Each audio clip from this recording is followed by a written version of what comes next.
បងប្អូនប្រើជីវិតហ្នឹងគេហៅប្រើអស់សាច់ឧបមាថាបងប្អូនទិញឡានមួយគេទិញឡានមកតម្លៃ 10000 ដូចយើងប៉ិនគេប្រើបានតែតិចយើងប្រើវាអស់សាច់ហ្មងជួស្រែក៏ប្រើឡានហ្នឹងដឹកស្រូវក៏ប្រើឡានហ្នឹងទៅផ្សារក៏ប្រើឡានហ្នឹងប្រើយ៉ាងល្អ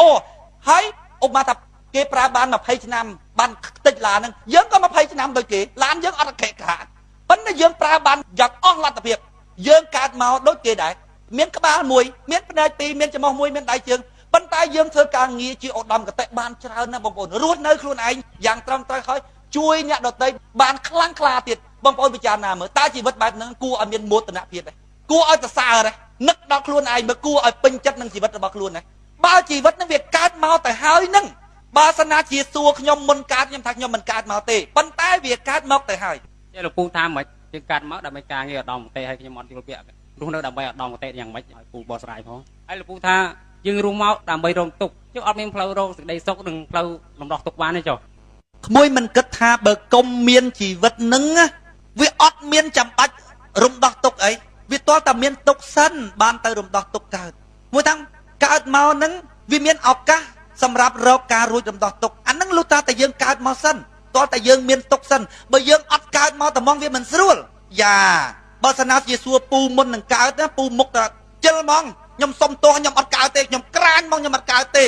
ប៉ុន្តែនេះវាកើតមកទៅហើយដល់កើតមកទៅហើយយើងប្រើភាពជាក់ស្ដែងថាជីវិតវាកើតមកទៅហើយជីវិតវាកើតមកទៅហើយគឺយើងធ្វើការងារដើម្បីរួចរំដោះនឹងហើយពីព្រោះជីវិតវាបានកើតមកទៅហើយប៉ុន្តែកុំមានមោទនភាពនឹងជីវិតថាវាបានកើតមកហើយវាល្អ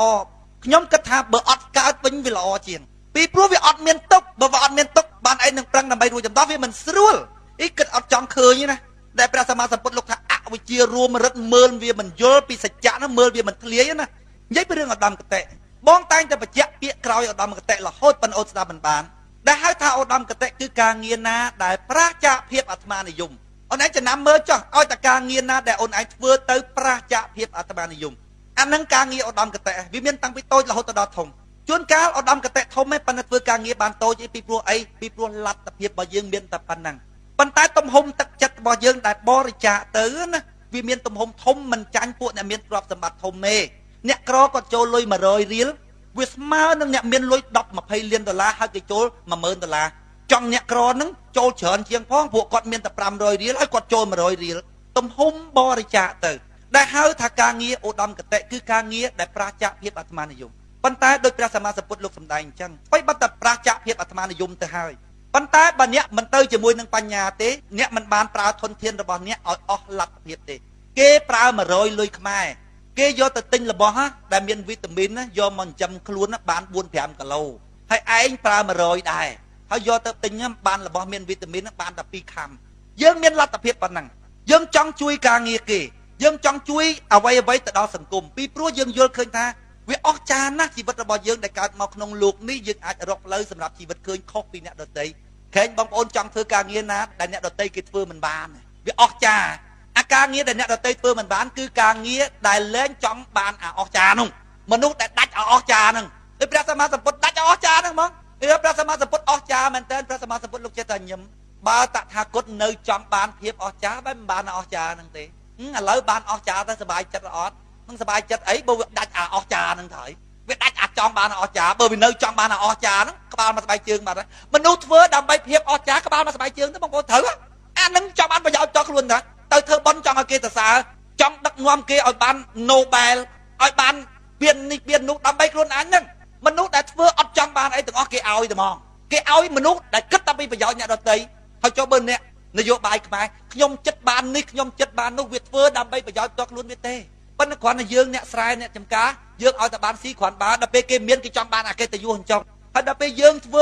ពីព្រោះយើងអាណិតយើងអសូរអ្នកដទៃគេថាយើងចង់បានកិត្តិយសទៅតាមតាម៉ាយវិញតានឹងធ្វើម៉េចគេថាម៉េចគេថាទៅបើក្នុងខ្លួនរបស់យើងដឹងហើយអញ្ចឹងត្រឡប់មកវិញដែលហៅថាការងារប្រកបទៅដោយឧត្តមគតិគឺការងារដែលប្រាសចាកភាពអាត្មានិយមក្នុងនឹងមានតែអូនឯងទេដឹងធ្វើនឹងមានភាពអាត្មានិយមក្នុងរឿងនឹងអត់ទេមានតែអូនឯងទេដឹងមនុស្សដែលគ្មានភាពអាត្មានិយមនៅក្នុងនឹងបងប្អូនជាមនុស្សដែលមានលំនឹងផ្លូវចិត្តទេគេថាម៉េចក៏ដោយយើងច្បាស់ក្នុងខ្លួនយើងថាវាអត់មែនមនុស្សអញ្ចឹងភាគច្រើនគឺជាមនុស្សនាំមុខក្រុមមនុស្សដែលស្គាល់ផ្លូវមនុស្សមានលំនឹងផ្លូវចិត្តមនុស្សស្គាល់ផ្លូវមនុស្សតែកឡោផ្លូវចិត្តមិនដឹងប្រតិកម្មយ៉ាងម៉េចទេមនុស្សតតែចិត្តយើងនឹងអញ្ចឹងបានពេលដែលយើងកំហឹងគេមិនឲ្យយើងនិយាយគេឲ្យយើងថយក្រោយសិន ពីព្រោះនិយាយទៅច្រើនតែខុសមនុស្សដែលស្គាល់ផ្លូវហ្នឹងគឺមនុស្សដែលមានដំណឹងផ្លូវចិត្តគេនិយាយអីក៏សើចដែរព្រោះអីព្រោះយល់ច្បាស់ថាអូមនុស្សហ្នឹងវាចេញពីក្បួននេះមនុស្សហ្នឹងចេញពីក្បួននោះគឺជាមនុស្សដែលរស់នៅលើមនុស្សប៉ុន្តែក្នុងនាមជាបឋមជនដែលមិនទាន់អស់ណាបងប្អូនជួនកាលយើងគិតឃើញអញ្ចឹងវាលួចមកម្ដងដល់លួចមកម្ដងវាទៅតាមតាណា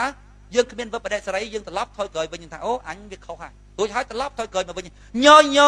យទៅវាធូរហើយញយទៅវាធូរហើយវាគ្រាន់បើជាងមនុស្សដែលអត់ស្គាល់ផ្លូវមិនដឹងថាអាការលួចកលេសអសវៈមកធ្វើការជាមួយនឹងចិត្តនឹងធ្វើឲ្យចិត្តបាត់លំនឹងវាមានផលអាក្រក់ចំពោះខ្លួនយ៉ាងម៉េច